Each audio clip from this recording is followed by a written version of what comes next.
जय हिंद दोस्तों, स्वागत है आपका माँ भगवती प्रभा इंस्टीट्यूट में। आज की टॉपिक है कूलाम का नियम। तो कूलाम के नियम को जानने के लिए आपको एक डायग्राम याद रखना होगा। डायग्राम में दो आवेश कुछ इस प्रकार से रहते हैं।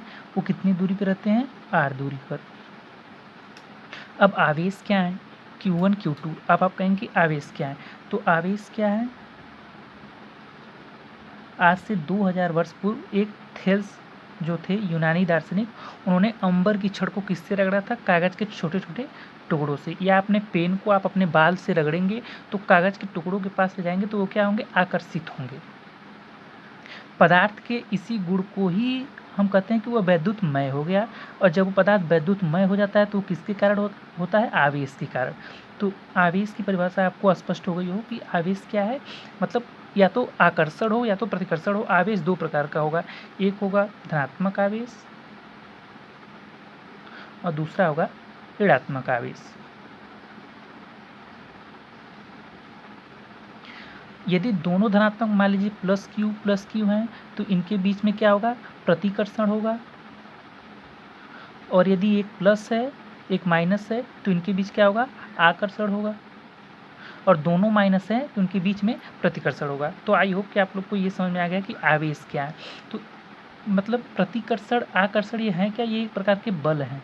इसका मतलब आवेश जो होते हैं वो एक दूसरे पे क्या आरोपित करते हैं? बल आरोपित करते हैं। तो इसकी परिभाषा दी गई कि किन्हीं दो रखे स्थिर आवेश, ये जो कूलाम का नियम है हमेशा स्थिर आवेशों के लिए ही लागू होता है।